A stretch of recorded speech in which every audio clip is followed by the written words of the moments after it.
Sir elections ಬರ್ತಾ ಇದೆ, ಯಾವ ಪಕ್ಷಕ್ಕೆ ಓಟ್ ಹಾಕ್ತೀರಿ ಸರ್ ಈ ಸಲ? ನಾವು ಕಾಂಗ್ರೆಸ್ ಸರ್. ಕಾಂಗ್ರೆಸ್. ಯಾಕೆ ಸರ್ ಕಾಂಗ್ರೆಸ್ಗೆ ಹಾಕ್ಬೇಕು? ಕಾಂಗ್ರೆಸ್ ಅನುಕೂಲ ಮಾಡಿಕೊಡುತ್ತೆ ಸರ್. ಕಾಂಗ್ರೆಸ್ ಎಲ್ಲ ಅನುಕೂಲ ಮಾಡಿಕೊಡತ್ತೆ. ಯಾವ ಥರ ಅನುಕೂಲ ಆಗಿದೆ ಸರ್ ನಿಮಗೆ? ಈಗ ಮೊದಲಿಂದ ಕಾಂಗ್ರೆಸ್ ಚೆನ್ನಾಗಿತ್ತು ಪಾರ್ಟಿ, ಇವಾಗ ಕಾಂಗ್ರೆಸ್ಗೆ ಸಪೋರ್ಟ್ ಮಾಡ್ತೀವಿ ಸರ್. ಇದು ಎಲೆಕ್ಷನ್ ಬರ್ತಿದೆ ಈಗ, ಏಪ್ರಿಲ್ 26. ಯಾವ ಪಕ್ಷಕ್ಕೆ ಓಟ್ ಹಾಕ್ತೀರಿ?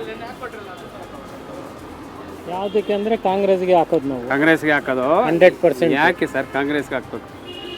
ಏನು ಮುಂಚೆಯಿಂದ ಹಾಕ್ತಾ ಇದ್ದಾರೆ, ಇವಾಗೂ ಕಾಂಗ್ರೆಸ್ಗೆ ಹಾಕ್ತಾ ಇದ್ದೀವಿ. ನೋಡಿದ್ರಾ, ಎಲ್ಲಿ ನೋಡಿದ್ರು ಕಾಂಗ್ರೆಸ್ ಕಾಂಗ್ರೆಸ್, ಈ ಏರಿಯಾ ಪೂರ್ತಿ ಕಾಂಗ್ರೆಸ್ ಅಂತ ಇದ್ದಾರೆ. ಏನಾಗುತ್ತೋ ನೋಡೋಣ.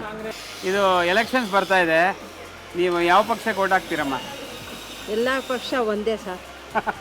ಅವ್ರಿಗೆ ಇವ್ರಿಗೆ ಏಕಿ ಜಗಳ ಮಾಡೋಕ್ಕಾಗಲ್ಲ. ಕರೆಕ್ಟ್ ಮಾತು ಹೇಳಿದ್ರಿ, ಒಳ್ಳೆ ಮಾತಿದು. ಕಾಂಗ್ರೆಸ್ ಇಂದ ರಾಹುಲ್ ಗಾಂಧಿ ಈ ಸತಿ ಪ್ರೈಮ್ ಮಿನಿಸ್ಟರ್ ಆಗ್ತಾರೆ ಅಂತ ಕೆಲವರು ಹೇಳ್ತಾರೆ. ಇದು ಆಗ್ಬೋದಾ ಮೇಡಮ್? ಅವ್ರದ್ದು ಹಣೆ ಬರ ಸರ್. ದರ್ಶನ್ ಬ್ಲ್ಯಾಕ್ ಸ್ಟೋನ್ ಅಗರಬತ್ತಿ ಕಡೆಯಿಂದ ಇದೊಂದು ಗಿಫ್ಟ್ ಹ್ಯಾಂಪರ್ ಮೇಡಮ್, ತಗೊಳ್ಳಿ ನಿಮಗೋಸ್ಕರ. ಎಲೆಕ್ಷನ್ಸ್ ಬರ್ತಾ ಇದೆ, 2024 ಲೋಕಸಭಾ ಎಲೆಕ್ಷನ್ನು. ಸೊ ನಿಮ್ಮ ಓಟು ಯಾರಿಗೆ ಸರ್? ಯಾವ ಪಕ್ಷಕ್ಕೆ ಹಾಕ್ತೀರಾ? ನಮ್ಮ ಸೌಮ್ಯ ರೆಡ್ಡಿ. Very good. ಸೌಮ್ಯ ರೆಡ್ಡಿ ಅವ್ರಿಗೆ ಅಂದ್ರೆ ಕಾಂಗ್ರೆಸ್ ಪಕ್ಷಕ್ಕೆ. ಕಾಂಗ್ರೆಸ್. ತೇಜಸ್ವಿ ಸೂರ್ಯ ಬೇಡ ಅಂತೀರಾ?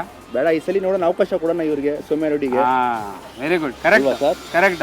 ಅಂದ್ರೆ ತೇಜಸ್ವಿ ಸೂರ್ಯ ಒಂದ್ಸಲ ಗೆದ್ದಿದ್ದಾರೆ, ಈ ಸತಿ ಇವ್ರಿಗೆ ಕೊಡೋಣ ಅಂತ ಅವ್ನು ಅವಕಾಶ ಕೊಡೋಣ. ಹೋದ್ಸಲ ಒಂದು ಮತದ ಅಂತರದಿಂದ ಸೋತೋದ್ರು ಸೌಮ್ಯ ರೆಡ್ಡಿ ಅವರು, ಗೊತ್ತಾ ನಿಮ್ಗೆ? ಅದು ಗೊತ್ತು 17 ಮತದಿಂದ ಓದಿಸೋದಿದ್ದಾರೆ. ಈ ಸತಿ ಅದೇ ತರ ಆಗತ್ತಾ ಫೈಟ್? ಆಗತ್ತಲ್ಲ, ಒಂದು 4 ಜನ ಇದಾರಲ್ಲ MLA-ಗಳು ಇವ್ರದ್ದು ಕಾಂಗ್ರೆಸ್.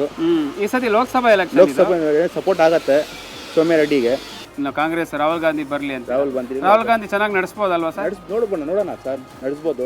ಆಗ್ಲಿ ಸರ್. ಖರ್ಗೆ ಸಾಹೇಬ್ರು ಇದ್ದಾರೆ, ಸೆಂಟ್ರಲ್ ಚಾನ್ಸಸ್ ಕೊಡೋಣ. ಒಂದು ನಿಮ್ದು ಓಟ್ ಯಾರಿಗೆ? ನಮ್ಮ ಓಟ್ ಕಾಂಗ್ರೆಸ್ಗೆ, ಸೌಮ್ಯ ರೆಡ್ಡಿ ಅವರಿಗೆ. ಯಾಕೆ ಸರ್ ಸೌಮ್ಯ ರೆಡ್ಡಿಗೆ ಹಾಕ್ಬೇಕು? ಸರ್ ಯಾಕೆ ಅಂದರೆ ಹೋದ ಸಲ ಅವ್ರು ಸೋತಿದ್ದಾರೆ, ಈ ಸಲ ಅವ್ರಿಗೆ ಒಂದು ಚಾನ್ಸ್ ಕೊಡಬೇಕು, ಒಳ್ಳೆ ಕೆಲಸ ಮಾಡ್ತಾರೆ. ರಾಮಲಿಂಗ ರೆಡ್ಡಿ ಅವರು ಈ ಕ್ಷೇತ್ರದಲ್ಲಿ 5 ಸಲ ಗೆದ್ದಿದ್ದಾರೆ. ನೋಡಿದ್ರ ವೀಕ್ಷಕರೇ, ಎಲ್ಲ ಕಡೆನೂ ಕಾಂಗ್ರೆಸ್ ಕಾಂಗ್ರೆಸ್ ಅಂತ ಹೇಳ್ತಾರೆ. ಏರಿಯಾ ಪೂರ್ತಿ ಕಾಂಗ್ರೆಸ್ ಇದೆ. ಅವರು ಒಬ್ಬರು BJP ಅಂದರು ಅಷ್ಟೇ. ನೋಡೋಣ ಮುಂದೆ ಏನು ಹೇಳ್ತಾರೆ, ನೋಡೋಣ ಬನ್ನಿ.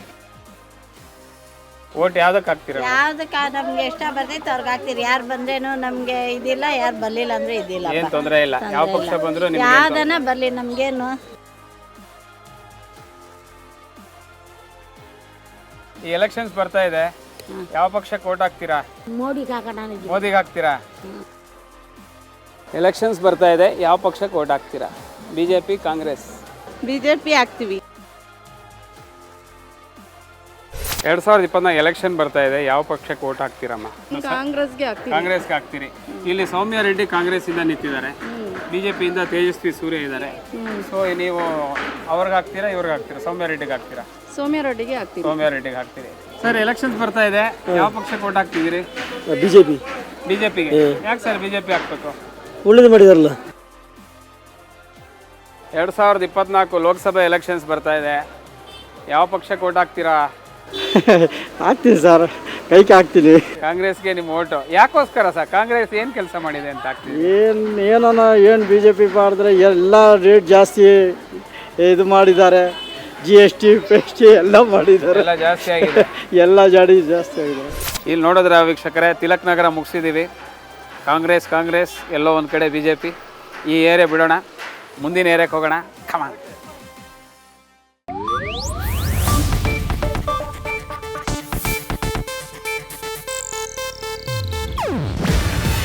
ಇದು ಏಷ್ಯಾನೆಟ್ ನ್ಯೂಸ್ ನೆಟ್ವರ್ಕ್ ಪ್ರಸ್ತುತಿ.